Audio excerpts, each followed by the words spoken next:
Hello दोस्तों, कानून के शासन चैनल में आप सभी लोगों का फिर से एक बार हार्दिक स्वागत है।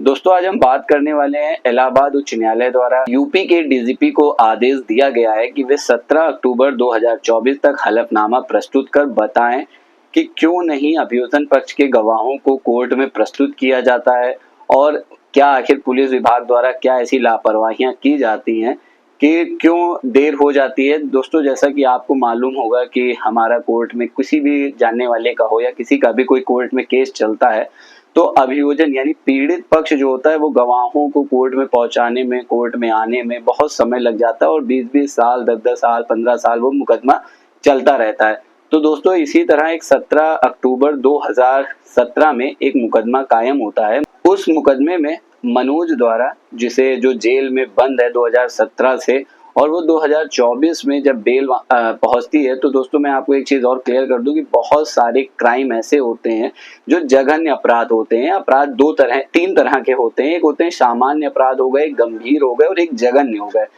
जो सामान्य होते हैं उसमें बेल तुरंत हो जाती है, उसी दिन हो जाती है। जो गंभीर प्रवृत्ति के होते हैं उसमें अगर निचली अदालत से हमें बेल नहीं मिलती है तो ऊपरी अदालत से हमें बेल मिल जाती है।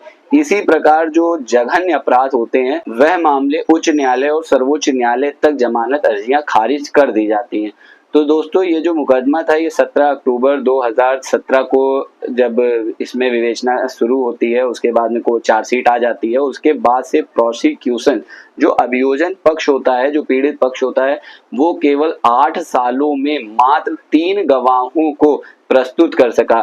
तो दोस्तों, जब बहुत जघन्य अपराध होता है तो उसमें बेल देते समय कोर्ट यह देखती है कि किसका क्या बयान आया है, किसने क्या कहा है, और जो अभियुक्त है उसके वकील ने क्या ये कहीं सिद्ध कर पाया है कि उसका जो अभियुक्त है वो कहीं बच सकता है, बरी हो सकता है। तो उन सभी मामलों को अदालतें देखती हैं बेल के समय कि नीचे क्या बयान हुए हैं। यदि मान लीजिए उस समय जब एफआईआर हुई थी उस समय अगर बेल नहीं हुई है, या फिर जब चार्जशीट आ जाती है तब बेल नहीं हुई है, और उसके बाद जब गवाही चलने लगी है तब अगर बेल डाली गई है या बेल पेंडिंग है, तब देखा जाता है कि किस गवाह ने क्या बयान दिया है। तो दोस्तों, 8 साल में मात्र 3 गवाह आए थे, जिसके बाद इलाहाबाद खंडपीठ ने कहा कि हम इतने वर्षों तक किसी भी अभियुक्त को जेल में बंद नहीं रख सकते हैं। यदि अभियोजन पक्ष गवाह को पेश करने में इतनी लंबी देरी करता है तो उसका फायदा अभियुक्त को जरूर मिलेगा।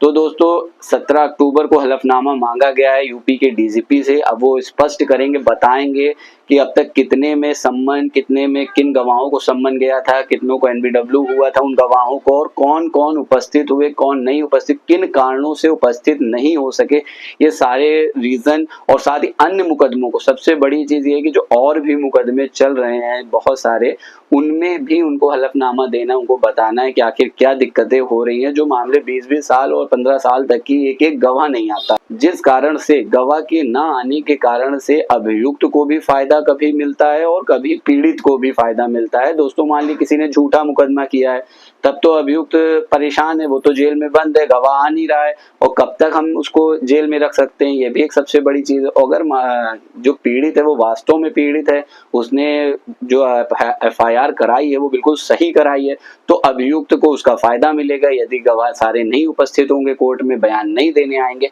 तो दोस्तों अब देखना है 17 अक्टूबर को क्या होता है, हलफनामे में क्या आता है। तो दोस्तों, मैं इसकी वीडियो बताऊंगा आपको कि 17 अक्टूबर को क्या हुआ।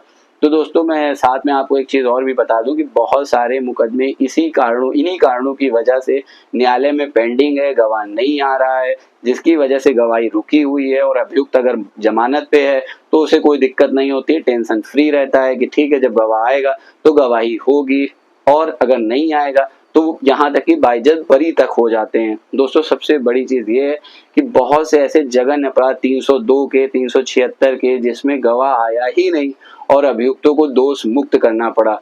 तो दोस्तों, मैं उम्मीद करता हूँ ये जानकारी आपको अच्छी लगी होगी, तो चैनल से जुड़े रहें, चैनल को लाइक और सब्सक्राइब कर लें, शेयर करना बिल्कुल भी ना भूलें। धन्यवाद।